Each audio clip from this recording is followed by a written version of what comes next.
second I bring up racing sport, I'm immediately race baiting.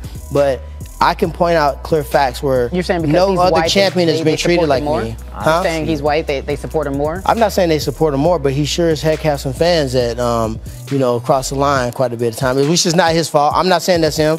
Let's get that clear, because I don't want to go on record. I do respect him. I have been friendly and cordial with him. I will be friendly and cordial when we walk out. But let's put the cards on the table. Real is real. If I was a different complexion, I think people and fans would treat me a different way. Why? Why is that? That's a great question. I would love to know why. I don't see that at all. You don't see that at all? I don't see it, man. Okay. Demetrius Johnson, African-American male, completely a Tasmanian devil. Why don't he have the big endorsements? Why is he making the most money? Like, what's the difference? You know what I mean? Think about it. The second John Jones slip on a banana peel and do something that, granted, he's his own enemy, but they can't wait to throw him underneath the bus. But other people of different races are given so many different chances. He threw himself under the bus. Yeah, he did. But what are you talking about? Hey, but there's plenty of other athletes. You know, we can have a whole show on that. Is there any validity to what he's saying that he's not being treated like the other champions? I don't see it at all. No, man. I mean, I'm by far the worst treated champion in the history of the UFC. Blatantly facts.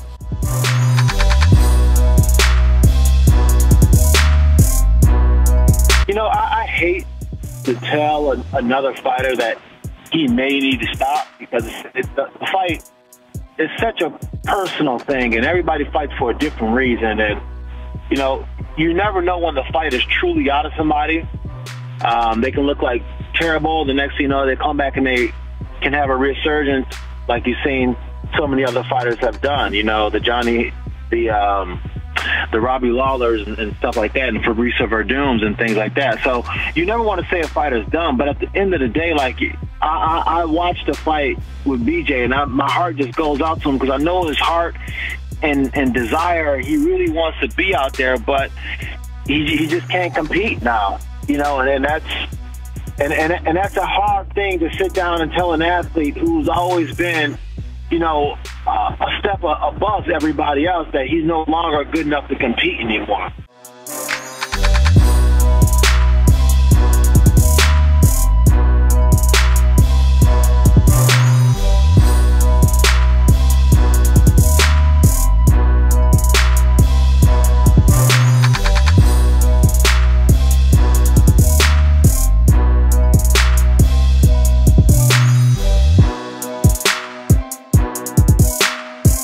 I'm under contract with them, and they're under contract with me, and that I couldn't go anywhere else.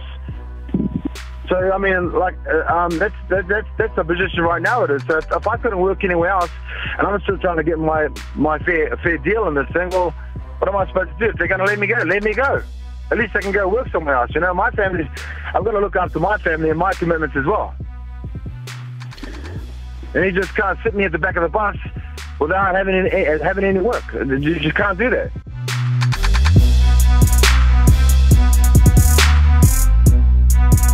You beat Miesha Tate, and then a few months later, you beat Ronda Rousey. Those are two of the biggest names in the honestly, game. like my camp for Miesha Tate was more hard for really than prepared for Ronda.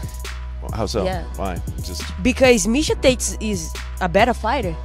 You know, way better fighter than Ronda Rousey. The only thing is she can beat Ronda Rousey, but Miesha Tate's pretty tough opponent. Yeah. And she have a wrestling, she have a ground game, she can strike it too, and the camp was more hard. Yeah. But with Ronda Rousey, I know how to beat Ronda Rousey.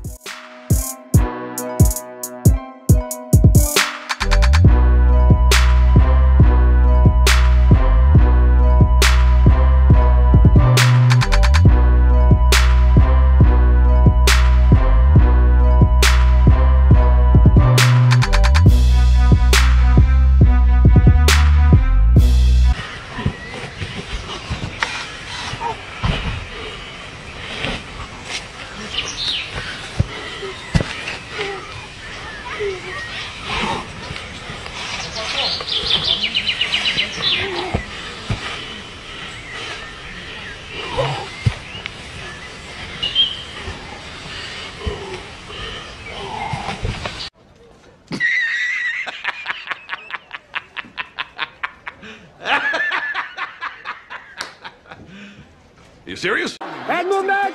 Head movement! Head movement! Head movement! Good job! Jab!